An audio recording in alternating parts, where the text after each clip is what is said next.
Hi guys, today I will show you how you can give an evidence-based over-the-counter recommendation for a condition you're not really too familiar with or don't know at all.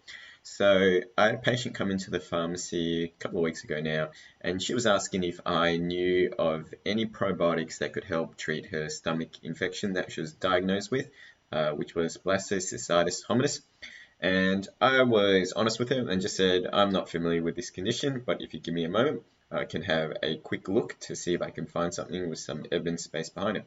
So you go into PubMed, as you should, not just do a random Google search, or else you might find some random blog, and you just type in the condition, so Blastocystis hominis plus probiotic.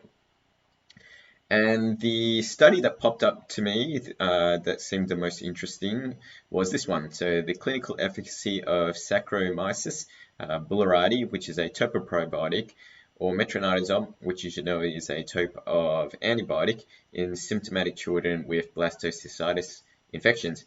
So this was nearly exactly what I wanted. This was assessing it in children. My patient was an adult, but I couldn't imagine there being much of a difference.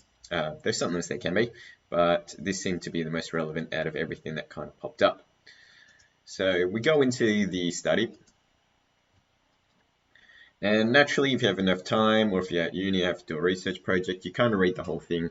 But if we're in a busy pharmacy, you don't really have that luxury. So we just kind of have to skim it and see if this is telling us that this is potentially a good thing to recommend, or if it's not. So what we could see here was it looked like it was pretty good in terms of how they were randomizing it. So they basically had group A, which was treated with S. boulardii, and then they had group B, which was treated with metronidazole, and then they had group C, which had no treatment, so essentially a placebo. And then they tested it on days 15 and 30. So once they tested it on day 15, and then they could see that basically that on day 15 there was a 77.7% cure rate in group A. So that was the group that got the probiotic.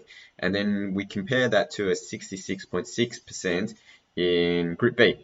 So that was a group that got the antibiotic. And then the group with no treatment got a 40% cure rate. And then after day 15, basically everyone else in the group C just started getting the antibiotic. And then they reassessed, so we couldn't follow this up any longer. And then when they did though reassess group A and group B on day 30. So on day 30, they basically found, so at the end of the first month, the group that was just getting the probiotic had a clinical cure rate of 94.4.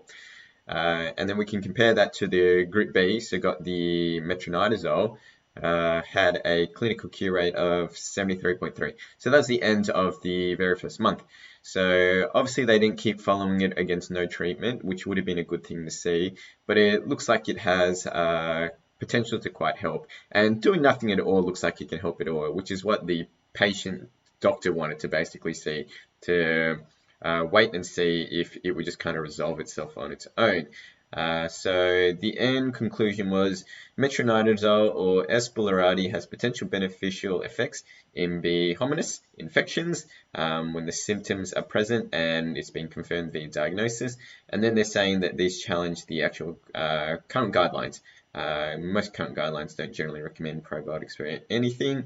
I'm not entirely familiar what are the current guidelines, but I'm guessing it is a bit different to what they're saying here.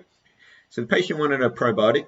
So rather than recommending just a general one, as most of the evidence is saying that we need to be very specific, so I found a specific one for her, so which was S. boulardii.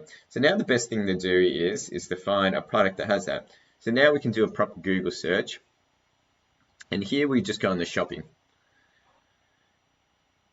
And this will come up with a whole bunch of probiotics that actually do contain this specific probiotic. And then you can just kind of scroll through it and find the one that you stock in your pharmacy. So I sold this to her, and I actually printed this one out. So I actually printed off this, and I just so she could see that I was doing this based on evidence. And then I said, look, probably try it between 15 to 30 days, which was what the study did. And then if you notice your symptoms are getting better, then you can go, then that's probably okay. It's probably cleared up, but obviously still speak to your doctor, and then they can reassess to see if it's been fully cleared up. So I hope you find this useful, and I'll see you in the next video.